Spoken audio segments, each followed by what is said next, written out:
Vous êtes sur Medi 1 et soyez les bienvenus dans ce nouveau numéro de l'invité de la rédaction. La première école de cosmétologie du Sénégal vient d'ouvrir ses portes à Dakar, la capitale. L'établissement à vocation internationale doit permettre aux pensionnaires de maîtriser plusieurs aspects de la cosmétique et l'entrepreneuriat dans ce secteur très attractif.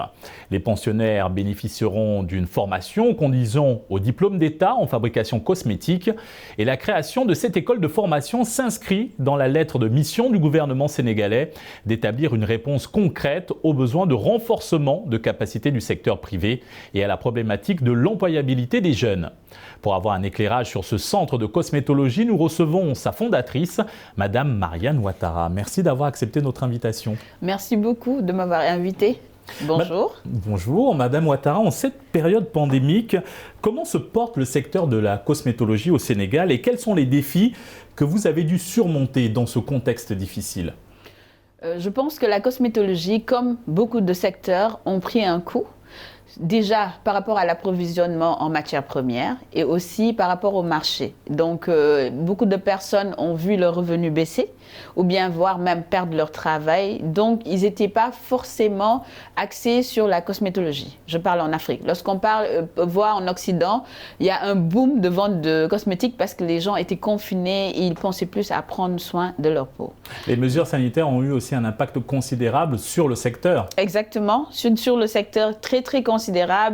On ne pouvait pas s'approcher de la clientèle, on a dû fermer. Je parle en général parce que pour Farifima, on a rebondi, on a développé des gels et des désinfectants multisurfaces qui a boosté notre chiffre d'affaires. On ne s'est pas juste arrêté aux cosmétiques, sinon on aurait eu vraiment une baisse de chiffre d'affaires. Mais on a pu multiplier notre chiffre d'affaires grâce à la pandémie. Madame Ouattara, vous êtes dans le domaine cosmétique depuis plusieurs années. Vous êtes la fondatrice de la première école de cosmétologie du Sénégal.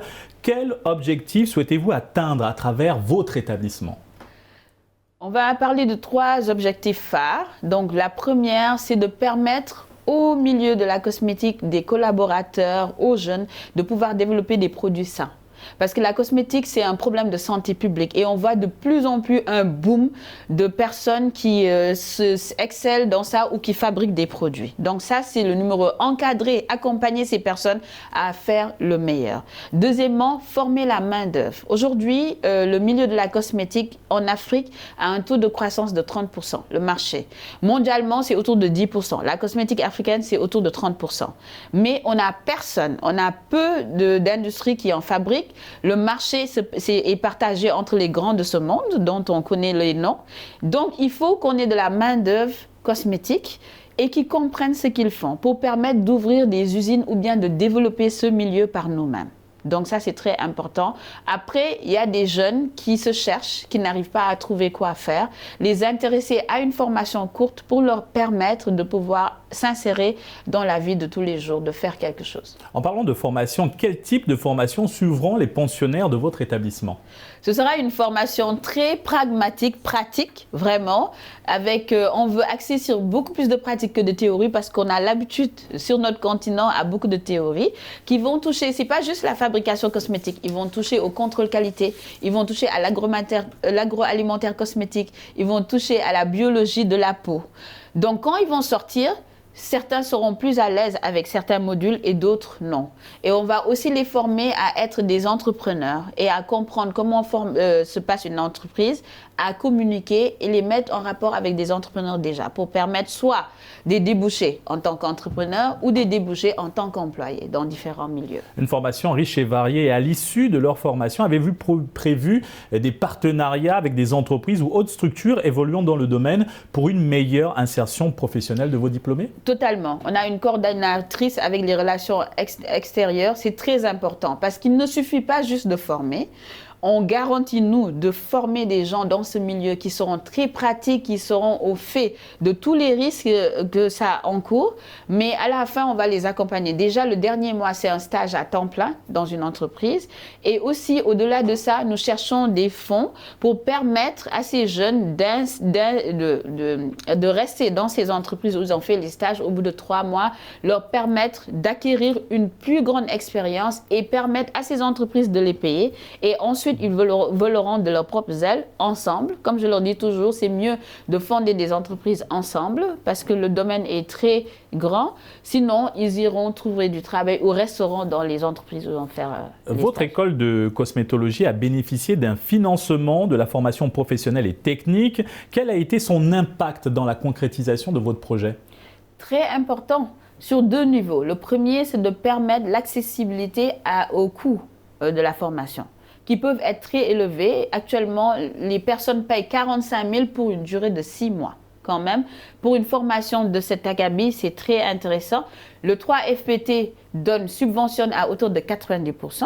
Et deuxièmement, au niveau du diplôme, c'est grâce au 3FPT qu'on peut permettre à ces jeunes d'obtenir un diplôme d'État certifié. Donc ça, c'est très important. Ce type de partenariat public, secteur privé est selon vous la solution à la problématique de l'employabilité des jeunes? Pour moi, oui. Pour moi, oui. Parce que on donne vraiment un son fort. On montre que l'État est conscient de la problématique. On est en Afrique, on a au moins 80% de jeunes.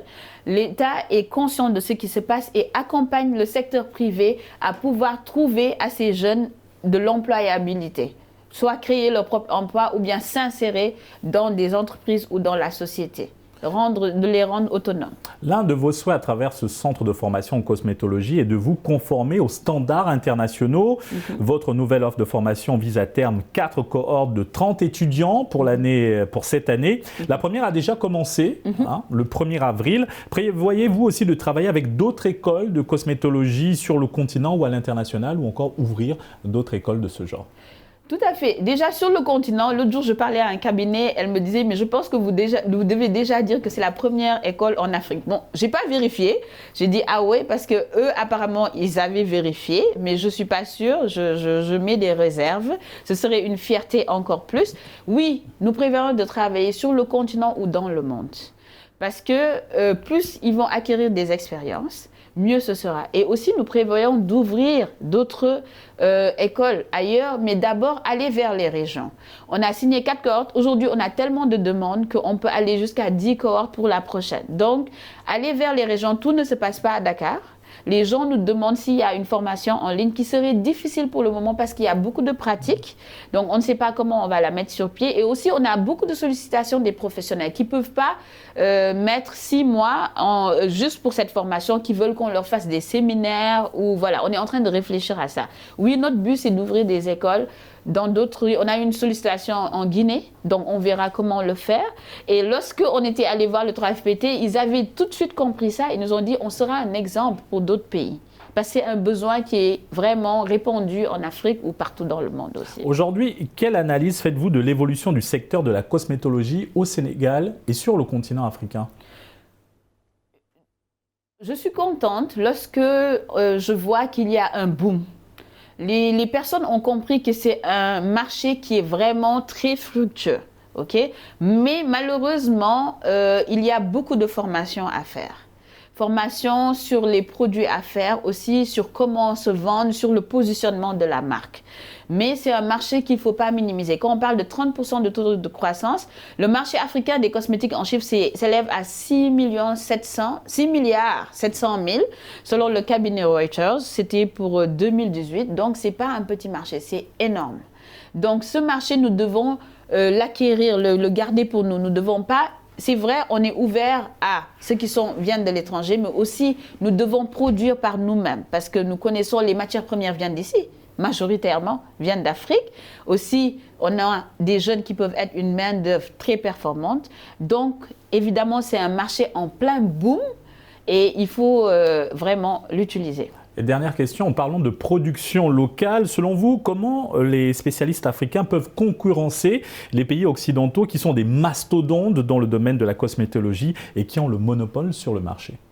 Par la formation, produire des produits de qualité qui respectent les normes internationales, par l'accompagnement, parce qu'équiper un laboratoire de cosmétiques, c'est beaucoup d'argent. Donc l'accompagnement tant financier, mais aussi tel que le 3FPT le fait, par la reconnaissance déjà du monde de la cosmétique. Parce que pour les personnes, la cosmétique, c'est juste un produit qu'on vient poser. Or, il y a beaucoup de travail, 2 ans, 3 ans de R&D avant que le produit n'arrive, parce que le produit est en contact avec le corps et peut être très dangereux.